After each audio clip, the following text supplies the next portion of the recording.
Chapter 3. The Dominant Primordial Beast. The dominant primordial beast was strong in Buck, and under the fierce conditions of trail life it grew and grew. Yet it was a secret growth.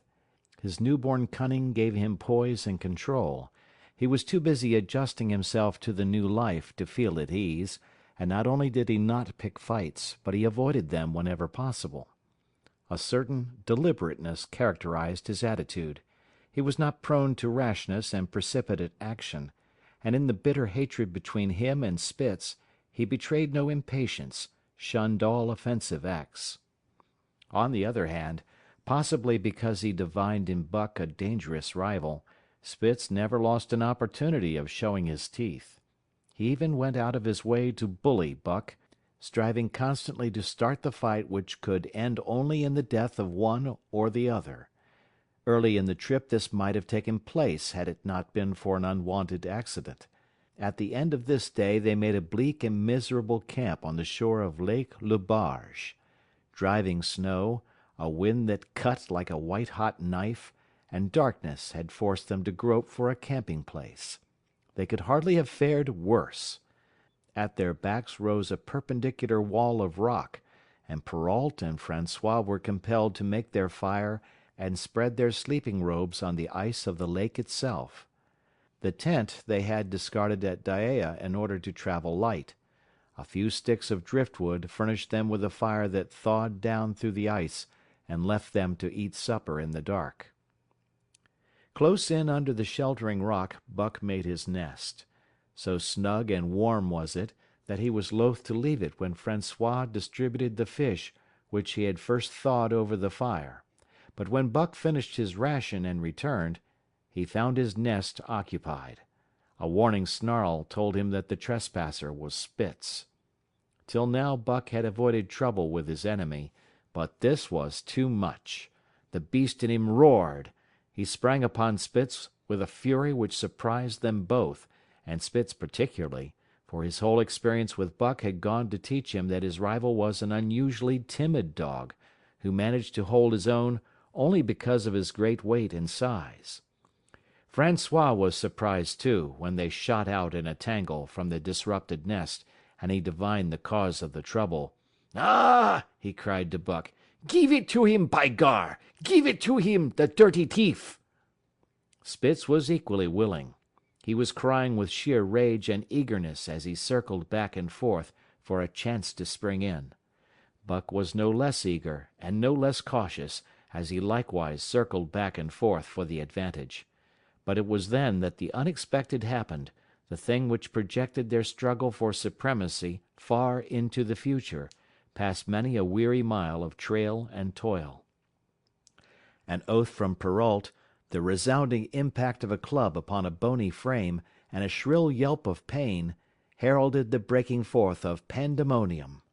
The camp was suddenly discovered to be alive with skulking furry forms, starving huskies, 4 or 5 score of them, who had scented the camp from some Indian village. They had crept in while Buck and Spitz were fighting, and when the two men sprang among them with stout clubs, they showed their teeth and fought back. They were crazed by the smell of the food. Perrault found one with head buried in the grub box. His club landed heavily on the gaunt ribs, and the grub box was capsized on the ground. On the instant a score of the famished brutes were scrambling for the bread and bacon. The clubs fell upon them unheeded. They yelped and howled under the rain of blows, but struggled none the less madly till the last crumb had been devoured. In the meantime the astonished team dogs had burst out of their nests only to be set upon by the fierce invaders. Never had Buck seen such dogs. It seemed as though their bones would burst through their skins. They were mere skeletons, draped loosely in draggled hides, with blazing eyes and slavered fangs. But the hunger madness made them terrifying, irresistible. There was no opposing them. The team dogs were swept back against the cliff at the first onset. Buck was beset by 3 huskies, and in a trice his head and shoulders were ripped and slashed. The din was frightful. Billy was crying as usual. Dave and Sol-leks, dripping blood from a score of wounds, were fighting bravely side by side. Joe was snapping like a demon. Once, his teeth closed on the foreleg of a husky, and he crunched down through the bone. Pike, the malingerer, leaped upon the crippled animal, breaking its neck with a quick flash of teeth and a jerk. Buck got a frothing adversary by the throat, and was sprayed with blood when his teeth sank through the jugular. The warm taste of it in his mouth goaded him to greater fierceness. He flung himself upon another, and at the same time felt teeth sink into his own throat.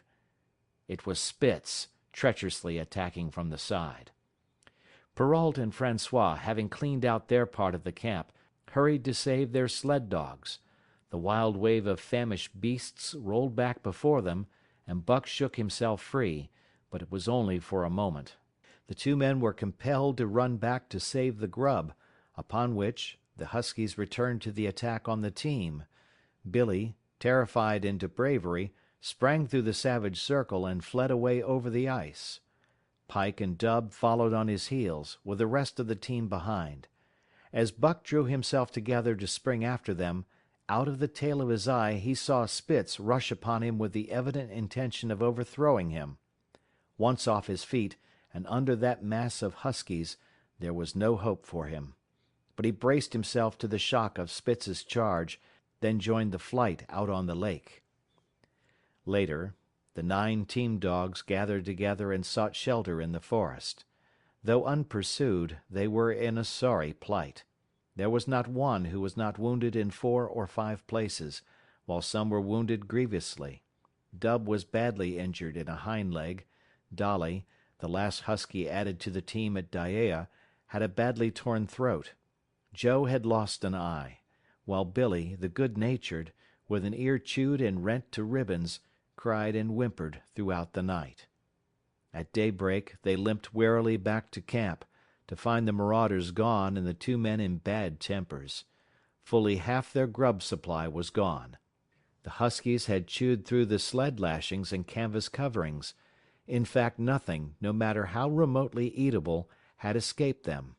They had eaten a pair of Perrault's moose-hide moccasins, chunks out of the leather traces, and even 2 feet of lash from the end of Francois's whip. He broke from a mournful contemplation of it to look over his wounded dogs. "Ah, my friends," he said softly, "maybe it make you mad dog, dose many bites. Maybe all mad dog, sacre dame. What you think, eh, Perrault?" The courier shook his head dubiously. With 400 miles of trail still between him and Dawson, he could ill afford to have madness break out among his dogs.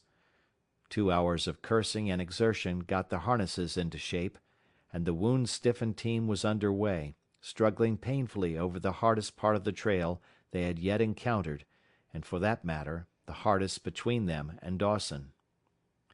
The 30-mile river was wide open. Its wild water defied the frost, and it was in the eddies only and in the quiet places that the ice held at all. 6 days of exhausting toil were required to cover those 30 terrible miles. And terrible they were, for every foot of them was accomplished at the risk of life to dog and man. A dozen times Perrault, nosing the way, broke through the ice bridges, being saved by the long pole he carried, which he so held that it fell each time across the hole made by his body. But a cold snap was on, the thermometer registering 50 below zero, and each time he broke through he was compelled for very life to build a fire and dry his garments. Nothing daunted him. It was because nothing daunted him that he had been chosen for government courier. He took all manner of risks, resolutely thrusting his little weazened face into the frost and struggling on from dim dawn to dark. He skirted the frowning shores on rim ice that bent and crackled underfoot, and upon which they dared not halt. Once the sled broke through, with Dave and Buck, and they were half frozen and all but drowned by the time they were dragged out. The usual fire was necessary to save them. They were coated solidly with ice, and the 2 men kept them on the run round the fire, sweating and thawing, so close that they were singed by the flames. At another time Spitz went through, dragging the whole team after him up to Buck, who strained backward with all his strength, his forepaws on the slippery edge, and the ice quivering and snapping all around. But behind him was Dave, likewise straining backward, and behind the sled was Francois, pulling till his tendons cracked. Again the rim ice broke away before and behind, and there was no escape except up the cliff. Perrault scaled it by a miracle, while Francois prayed for just that miracle, and with every thong and sled lashing, and the last bit of harness rove into a long rope, the dogs were hoisted, one by one, to the cliff crest. Francois came up last, after the sled and load. Then came the search for a place to descend, which descent was ultimately made by the aid of the rope, and night found them back on the river with a quarter of a mile to the day's credit.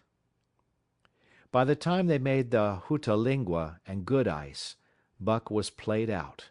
The rest of the dogs were in like condition, but Perrault, to make up lost time, pushed them late and early. The first day they covered 35 miles to the Big Salmon. The next day 35 more to the Little Salmon. The third day 40 miles, which brought them well up toward the Five Fingers. Buck's feet were not so compact and hard as the feet of the huskies. His had softened during the many generations since the day his last wild ancestor was tamed by a cave-dweller or river-man. All day long he limped in agony, and camp once made, lay down like a dead dog. Hungry as he was, he would not move to receive his ration of fish, which Francois had to bring to him. Also, the dog-driver rubbed Buck's feet for half an hour each night after supper, and sacrificed the tops of his own moccasins to make 4 moccasins for Buck. This was a great relief, and Buck caused even the weazened face of Perrault to twist itself into a grin one morning, when Francois forgot the moccasins, and Buck lay on his back, his 4 feet waving appealingly in the air, and refused to budge without them. Later his feet grew hard to the trail, and the worn-out footgear was thrown away. At the Pelly one morning, as they were harnessing up, Dolly, who had never been conspicuous for anything, went suddenly mad. She announced her condition by a long, heart-breaking wolf howl that sent every dog bristling with fear, then sprang straight for Buck. He had never seen a dog go mad, nor did he have any reason to fear madness, yet he knew that here was horror, and fled away from it in a panic. Straight away he raced, with Dolly, panting and frothing, one leap behind. Nor could she gain on him, so great was his terror, nor could he leave her, so great was her madness. He plunged through the wooded breast of the island, flew down to the lower end, crossed a back channel filled with rough ice to another island, gained a third island, curved back to the main river, and in desperation started to cross it. And all the time, though he did not look, he could hear her snarling just one leap behind.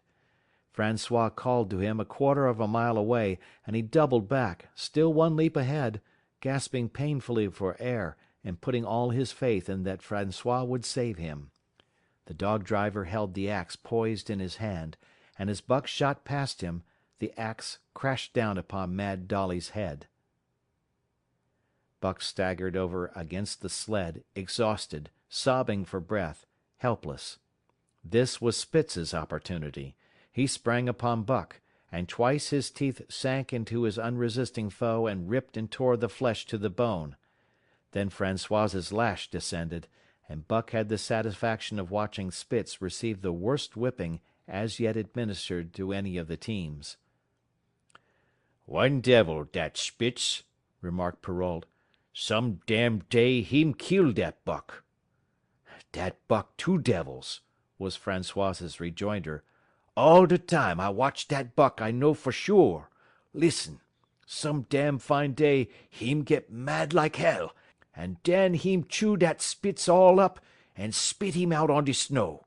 Sure, I know." From then on it was war between them. Spitz, as lead dog and acknowledged master of the team, felt his supremacy threatened by this strange Southland dog. And strange Buck was to him, for of the many Southland dogs he had known, not one had shown up worthily in camp and on trail. They were all too soft, dying under the toil, the frost, and starvation. Buck was the exception. He alone endured and prospered, matching the husky in strength, savagery, and cunning. Then he was a masterful dog, and what made him dangerous was the fact that the club of the man in the red sweater had knocked all blind pluck and rashness out of his desire for mastery. He was pre-eminently cunning, and could bide his time with a patience that was nothing less than primitive. It was inevitable that the clash for leadership should come. Buck wanted it.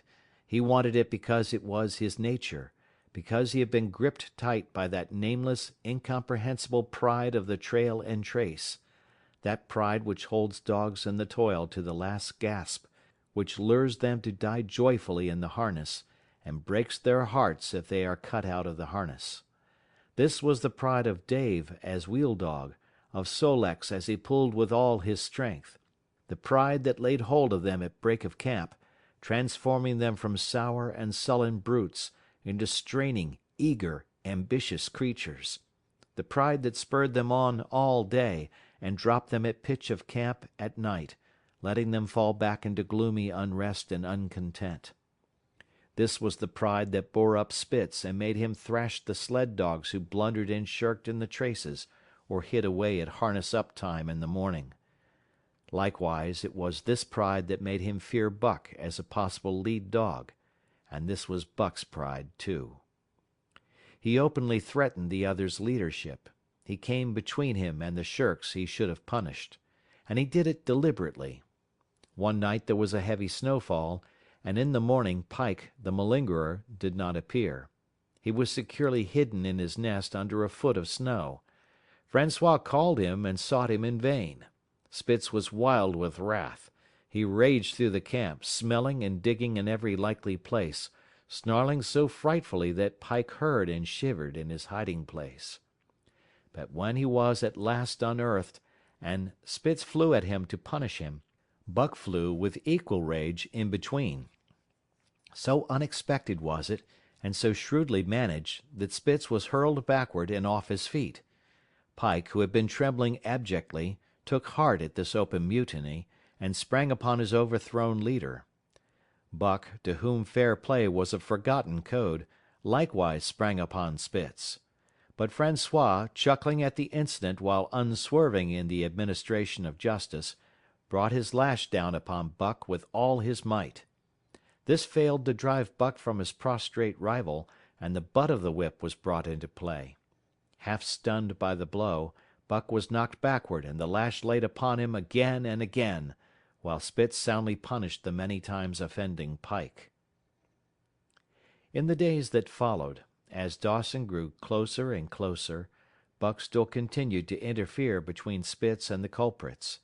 But he did it craftily, when Francois was not around. With the covert mutiny of Buck, a general insubordination sprang up and increased. Dave and Sol-leks were unaffected, but the rest of the team went from bad to worse. Things no longer went right. There was continual bickering and jangling. Trouble was always afoot, and at the bottom of it was Buck. He kept Francois busy, for the dog driver was in constant apprehension of the life and death struggle between the two, which he knew must take place sooner or later, and on more than one night the sounds of quarreling and strife among the other dogs turned him out of his sleeping robe, fearful that Buck and Spitz were at it. But the opportunity did not present itself, and they pulled into Dawson one dreary afternoon with the great fight still to come. Here were many men and countless dogs, and Buck found them all at work. It seemed the ordained order of things that dogs should work.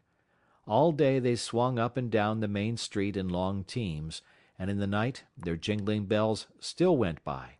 They hauled cabin logs and firewood, freighted up to the mines, and did all manner of work that horses did in the Santa Clara Valley. Here and there Buck met Southland dogs, but in the main they were the wild wolf husky breed. Every night, regularly, at 9, at 12, at 3, they lifted a nocturnal song, a weird and eerie chant in which it was Buck's delight to join. With the aurora borealis flaming coldly overhead, or the stars leaping in the frost dance, and the land numb and frozen under its pall of snow, this song of the huskies might have been the defiance of life, only it was pitched in minor key, with long-drawn wailings and half-sobs, and was more the pleading of life, the articulate travail of existence. It was an old song, old as the breed itself, one of the first songs of the younger world in a day when songs were sad. It was invested with the woe of unnumbered generations, this plaint by which Buck was so strangely stirred. When he moaned and sobbed, it was with the pain of living that was of old the pain of his wild fathers, and the fear and mystery of the cold and dark that was to them fear and mystery. And that he should be stirred by it marked the completeness with which he harked back through the ages of fire and roof to the raw beginnings of life in the howling ages. 7 days from the time they pulled into Dawson, they dropped down the steep bank by the barracks to the Yukon trail, and pulled for Dyea and Salt Water. Perrault was carrying dispatches, if anything, more urgent than those he had brought in. Also, the travel pride had gripped him, and he purposed to make the record trip of the year. Several things favored him in this. The week's rest had recuperated the dogs and put them in thorough trim. The trail they had broken into the country was packed hard by later journeyers. And further, the police had arranged in 2 or 3 places deposits of grub for dog and man, and he was traveling light. They made 60 Mile, which is a 50-mile run, on the first day, and the second day saw them booming up the Yukon well on their way to Pelly. But such splendid running was achieved not without great trouble and vexation on the part of Francois. The insidious revolt led by Buck had destroyed the solidarity of the team. It no longer was as one dog leaping in the traces. The encouragement Buck gave the rebels led them into all kinds of petty misdemeanors. No more was Spitz a leader greatly to be feared. The old awe departed, and they grew equal to challenging his authority. Pike robbed him of half a fish one night and gulped it down under the protection of Buck. Another night Dub and Joe fought Spitz and made him forego the punishment they deserved. And even Billy, the good-natured, was less good-natured, and whined not half so placatingly as in former days. Buck never came near Spitz without snarling and bristling menacingly. In fact, his conduct approached that of a bully, and he was given to swaggering up and down before Spitz's very nose. The breaking down of discipline likewise affected the dogs in their relations with one another. They quarreled and bickered more than ever among themselves, till at times the camp was a howling bedlam. Dave and Sol-leks alone were unaltered, though they were made irritable by the unending squabbling. Francois swore strange, barbarous oaths, and stamped the snow in futile rage, and tore his hair. His lash was always singing among the dogs, but it was of small avail. Directly his back was turned they were at it again. He backed up Spitz with his whip, while Buck backed up the remainder of the team. Francois knew he was behind all the trouble, and Buck knew he knew, but Buck was too clever ever again to be caught red-handed. He worked faithfully in the harness, for the toil had become a delight to him. Yet it was a greater delight slyly to precipitate a fight amongst his mates and tangle the traces. At the mouth of the Tahkeena, one night after supper, Dub turned up a snowshoe rabbit, blundered it, and missed. In a second the whole team was in full cry. 100 yards away was a camp of the Northwest Police, with 50 dogs, huskies all, who joined the chase. The rabbit sped down the river, turned off into a small creek, up the frozen bed of which it held steadily.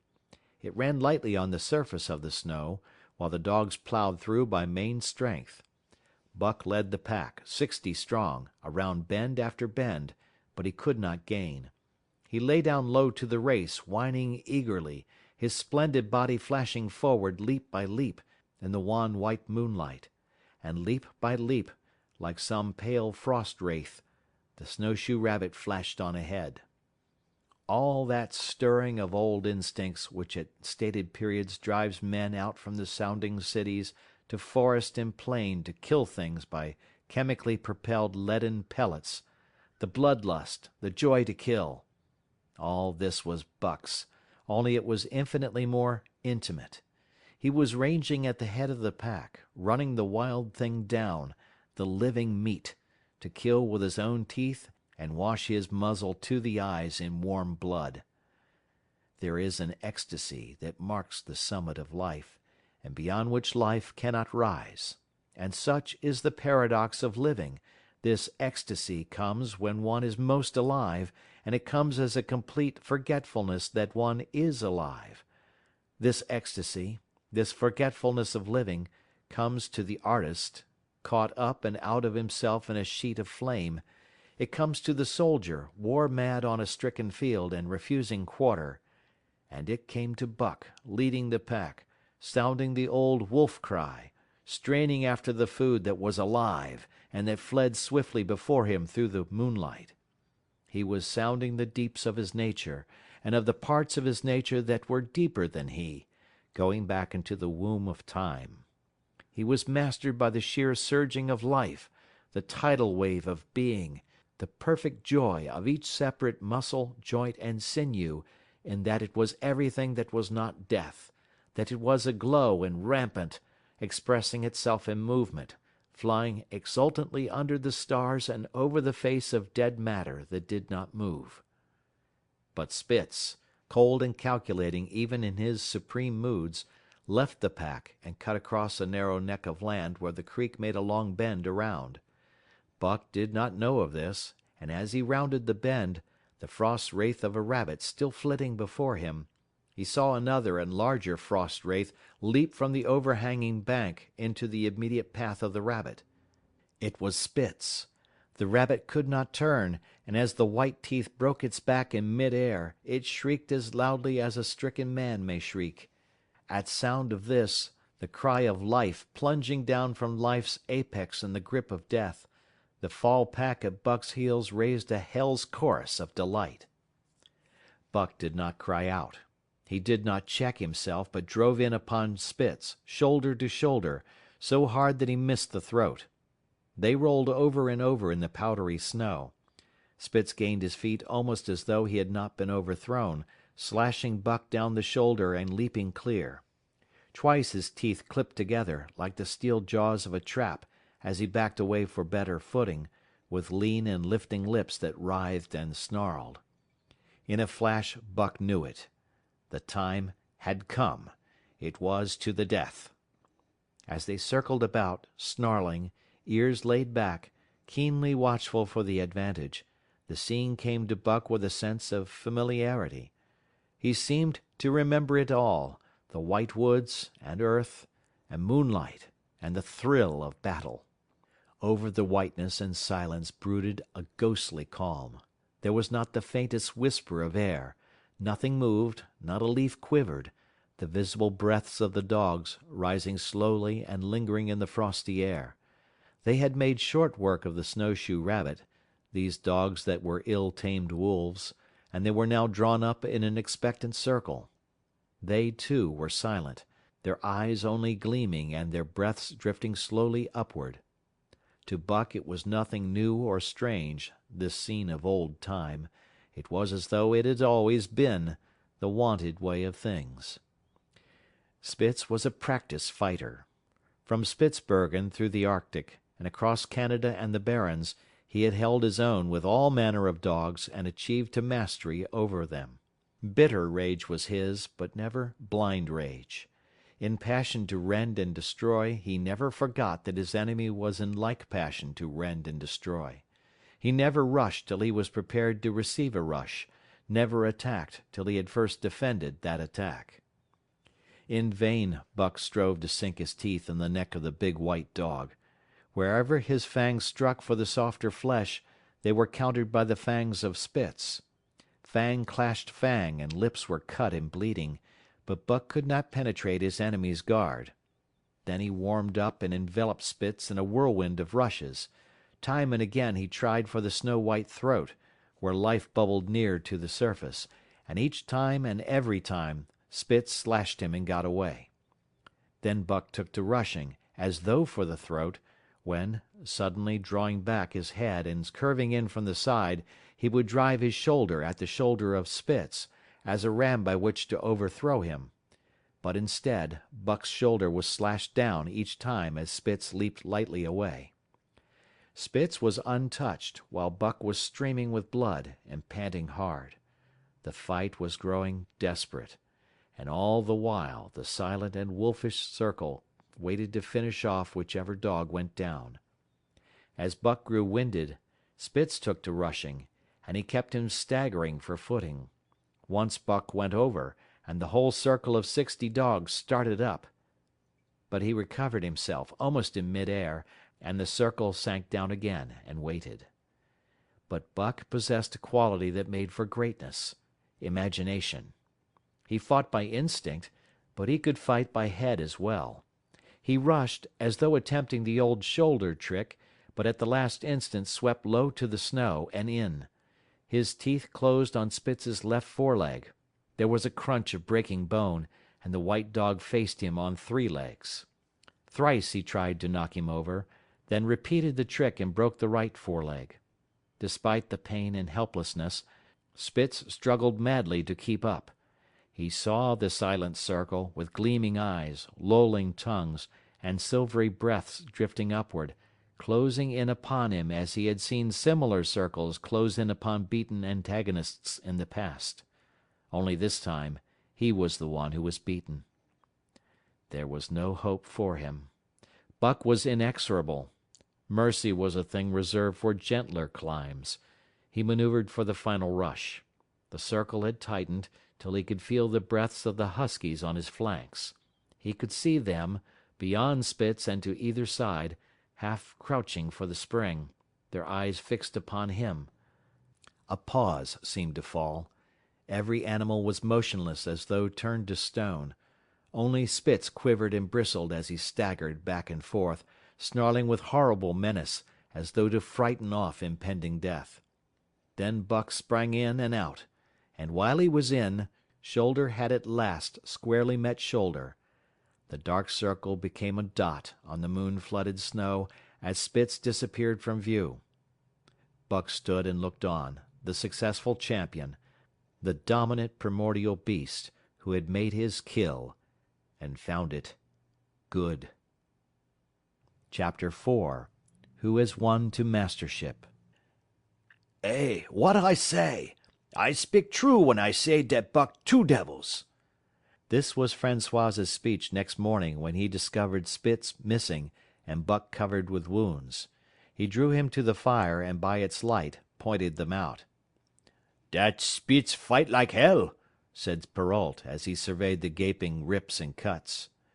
"And dat Buck fight like 2 hells," was Francois's answer. "And now we make good time. No more Spitz, no more trouble, sure." While Perrault packed the camp outfit and loaded the sled, the dog driver proceeded to harness the dogs.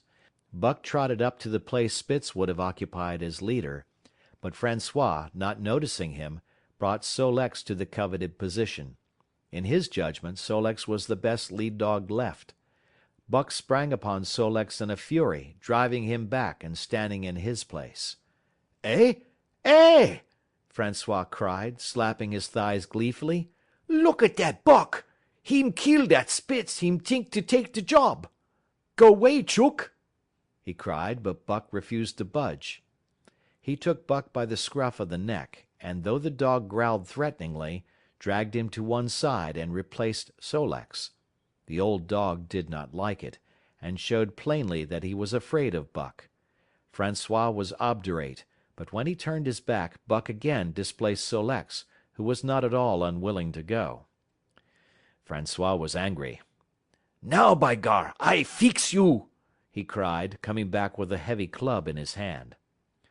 Buck remembered the man in the red sweater and retreated slowly, nor did he attempt to charge in when Sol-leks was once more brought forward. But he circled just beyond the range of the club, snarling with bitterness and rage, and while he circled, He watched the club so as to dodge it if thrown by Francois, for he was become wise in the way of clubs. The driver went about his work, and he called to Buck when he was ready to put him in his old place in front of Dave. Buck retreated 2 or 3 steps. Francois followed him up, whereupon he again retreated. After some time of this, Francois threw down the club, thinking that Buck feared a thrashing. But Buck was in open revolt. He wanted, not to escape a clubbing, but to have the leadership. It was his by right. He had earned it, and he would not be content with less. Perrault took a hand. Between them they ran him about for the better part of an hour. They threw clubs at him. He dodged. They cursed him, and his fathers and mothers before him, and all his seed to come after him down to the remotest generation, and every hair on his body and drop of blood in his veins, and he answered curse with snarl and kept out of their reach. He did not try to run away, but retreated around and around the camp, advertising plainly that when his desire was met, he would come in and be good. Francois sat down and scratched his head. Perrault looked at his watch and swore. Time was flying, and they should have been on the trail an hour gone. Francois scratched his head again. He shook it and grinned sheepishly at the courier, who shrugged his shoulders in sign that they were beaten. Then Francois went up to where Solek stood and called to Buck. Buck laughed, as dogs laugh, yet kept his distance. Francois unfastened Solek's traces and put him back in his old place. The team stood harnessed to the sled in an unbroken line, ready for the trail. There was no place for Buck save at the front. Once more Francois called, and once more Buck laughed and kept away. "Throw down the club," Perrault commanded. Francois complied, whereupon Buck trotted in, laughing triumphantly, and swung around into position at the head of the team. His traces were fastened, the sled broken out, and with both men running they dashed out onto the river trail. Highly as the dog driver had forevalued Buck, with his 2 devils, he found, while the day was yet young, that he had undervalued. At a bound Buck took up the duties of leadership, and where judgment was required, and quick thinking and quick acting, he showed himself the superior even of Spitz, of whom Francois had never seen an equal. But it was in giving the law and making his mates live up to it that Buck excelled. Dave and Sol-leks did not mind the change in leadership. It was none of their business. Their business was to toil, and toil mightily, in the traces. So long as that were not interfered with, they did not care what happened. Billy, the good-natured, could lead for all they cared, so long as he kept order. The rest of the team, however, had grown unruly during the last days of Spitz, and their surprise was great now that Buck proceeded to lick them into shape. Pike, who pulled at Buck's heels, and who never put an ounce more of his weight against the breastband than he was compelled to do, was swiftly and repeatedly shaken for loafing, and ere the first day was done he was pulling more than ever before in his life. The first night in camp, Joe, the sour one, was punished roundly, a thing that Spitz had never succeeded in doing. Buck simply smothered him by virtue of superior weight, and cut him up till he ceased snapping and began to whine for mercy. The general tone of the team picked up immediately. It recovered its old-time solidarity, and once more the dogs leaped as one dog in the traces. At the Rink Rapids 2 native huskies, Teek and Kuna, were added, and the celerity with which Buck broke them in took away Francois's breath. "Nevair such a dog as dat Buck!" he cried. "No, nevair! Heem worth $1,000, by gar! Eh? What you say, Perrault?" And Perrault nodded. He was ahead of the record then, and gaining day by day. The trail was in excellent condition, well packed and hard, and there was no new fallen snow with which to contend. It was not too cold. The temperature dropped to 50 below zero and remained there the whole trip. The men rode and ran by turn, and the dogs were kept on the jump, with but infrequent stoppages. The 30-mile river was comparatively coated with ice, and they covered in one day going out what had taken them 10 days coming in. In one run they made a 60-mile dash from the foot of Lake Le Barge to the White Horse Rapids. Across Marsh, Tagish, and Bennett, 70 miles of lakes, they flew so fast that the man whose turn it was to run towed behind the sled at the end of a rope. And on the last night of the second week, they topped White Pass and dropped down the sea slope with the lights of Skagway and the shipping at their feet. It was a record run. Each day for 14 days they had averaged 40 miles. For 3 days Perrault and Francois threw chests up and down the main street of Skagway and were deluged with invitations to drink, while the team was the constant center of a worshipful crowd of dog-busters and mushers. Then 3 or 4 Western bad men aspired to clean out the town, were riddled like pepper-boxes for their pains, and public interest turned to other idols. Next came official orders. Francois called Buck to him, threw his arms around him, wept over him. And that was the last of Francois and Perrault. Like other men, they passed out of Buck's life for good. A Scotch half-breed took charge of him and his mates, and in company with a dozen other dog teams he started back over the weary trail to Dawson. It was no light running now, nor record time, but heavy toil each day, with a heavy load behind, for this was the mail train, carrying word from the world to the men who sought gold under the shadow of the Pole. Buck did not like it, but he bore up well to the work, taking pride in it after the manner of Dave and Sol-leks, and seeing that his mates, whether they prided in it or not, did their fair share. It was a monotonous life, operating with machine-like regularity. One day was very like another. At a certain time each morning the cooks turned out, fires were built, and breakfast was eaten. Then, while some broke camp, others harnessed the dogs, and they were under way an hour or so before the darkness fell which gave warning of dawn. At night camp was made. Some pitched the flies, others cut firewood and pine boughs for the beds, and still others carried water or ice for the cooks. Also the dogs were fed. To them this was the one feature of the day, though it was good to loaf around, after the fish was eaten, for an hour or so with the other dogs, of which there were 50 and odd. There were fierce fighters among them, but 3 battles with the fiercest brought Buck to mastery, so that when he bristled and showed his teeth, they got out of his way. Best of all, perhaps, he loved to lie near the fire, hind legs crouched under him, forelegs stretched out in front, head raised, and eyes blinking dreamily at the flames. Sometimes he thought of Judge Miller's big house in the sun-kissed Santa Clara Valley, and of the cement swimming tank, and Isabel, the Mexican hairless, and Toots, the Japanese pug. But oftener he remembered the man in the red sweater, the death of Curly, the great fight with Spitz, and the good things he had eaten or would like to eat. He was not homesick. The Sunland was very dim and distant, and such memories had no power over him. Far more potent were the memories of his heredity that gave things he had never seen before a seeming familiarity. The instincts, which were but the memories of his ancestors become habits, which had lapsed in later days, and still later, in him, quickened and become alive again. Sometimes as he crouched there, blinking dreamily at the flames, it seemed that the flames were of another fire, and that as he crouched by this other fire, he saw another and different man from the half-breed cook before him. This other man was shorter of leg and longer of arm, with muscles that were stringy and knotty rather than rounded and swelling. The hair of this man was long and matted, and his head slanted back under it from the eyes. He uttered strange sounds, and seemed very much afraid of the darkness, into which he peered continually, clutching in his hand, which hung midway between knee and foot, a stick with a heavy stone made fast to the end.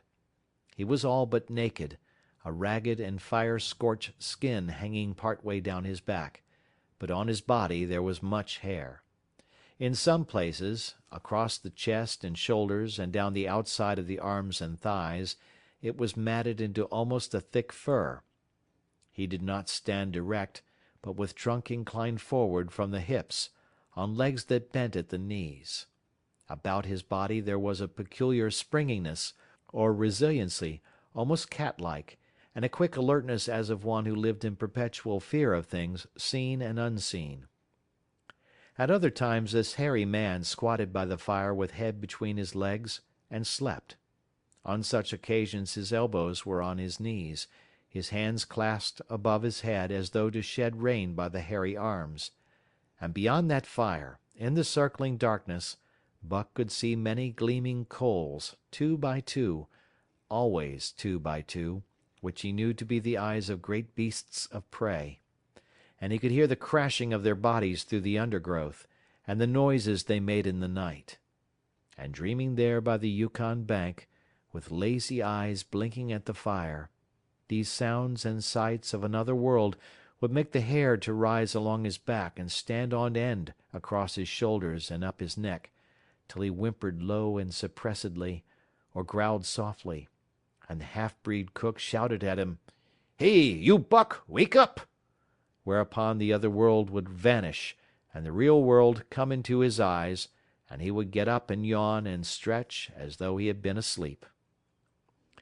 It was a hard trip, with the mail behind them, and the heavy work wore them down.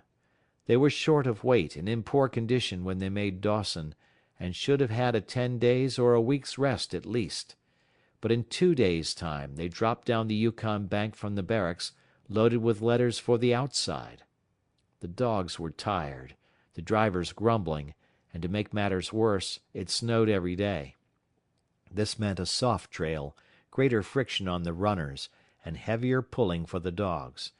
Yet the drivers were fair through it all, and did their best for the animals. Each night the dogs were attended to first. They ate before the drivers ate, and no man sought his sleeping robe till he had seen to the feet of the dogs he drove. Still, their strength went down.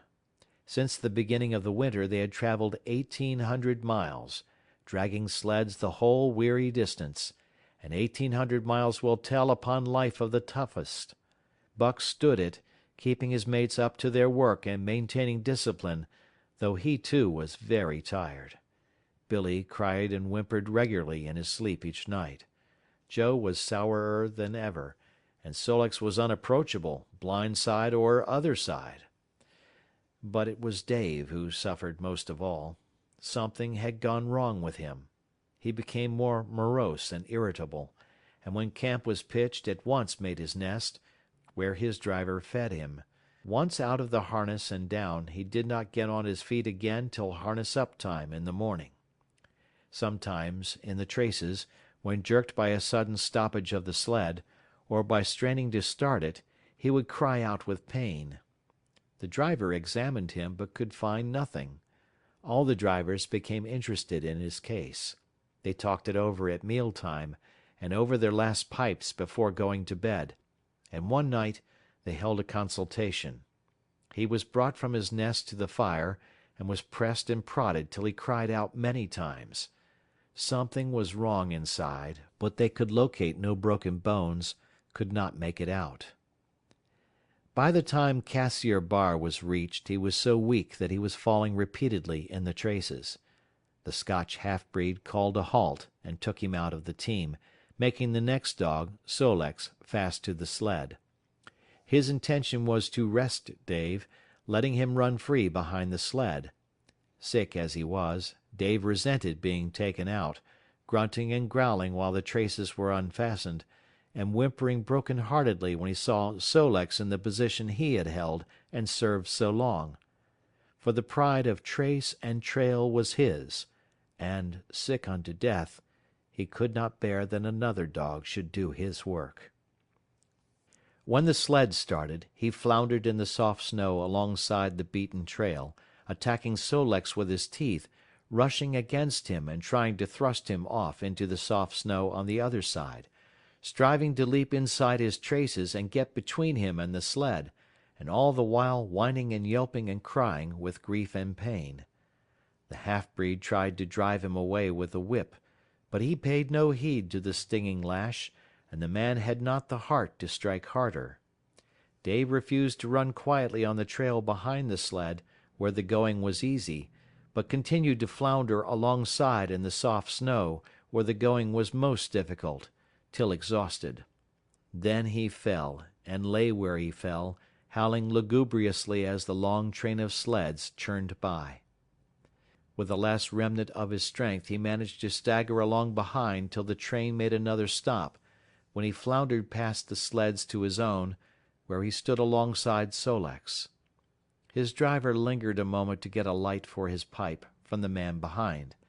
Then he returned and started his dogs. They swung out on the trail with remarkable lack of exertion, turned their heads uneasily, and stopped in surprise. The driver was surprised too. The sled had not moved. He called his comrades to witness the sight. Dave had bitten through both of Sol-leks's traces and was standing directly in front of the sled in his proper place. He pleaded with his eyes to remain there. The driver was perplexed. His comrades talked of how a dog could break its heart through being denied the work that killed it, and recalled instances they had known, where dogs, too old for the toil, or injured, had died because they were cut out of the traces. Also, they held it a mercy, since Dave was to die anyway, that he should die in the traces, heart easy and content. So he was harnessed in again, and proudly he pulled as of old, though more than once he cried out involuntarily from the bite of his inward hurt. Several times he fell down and was dragged in the traces, and once the sled ran upon him so that he limped thereafter in one of his hind legs. But he held out till camp was reached, when his driver made a place for him by the fire. Morning found him too weak to travel. At harness-up time he tried to crawl to his driver. By convulsive efforts he got on his feet, staggered, and fell. Then he wormed his way forward slowly toward where the harnesses were being put on his mates. He would advance his forelegs, and drag up his body with a sort of hitching movement, when he would advance his forelegs and hitch ahead again for a few more inches. His strength left him, and the last his mates saw of him, he lay gasping in the snow and yearning toward them. But they could hear him mournfully howling till they had passed out of sight behind a belt of river timber. Here the train was halted. The Scotch half-breed slowly retraced his steps to the camp they had left. The men ceased talking. A revolver shot rang out. The men came back hurriedly. The whips snapped, the bells tinkled merrily, the sleds churned along the trail. But Buck knew, and every dog knew, what had taken place behind the belt of river trees.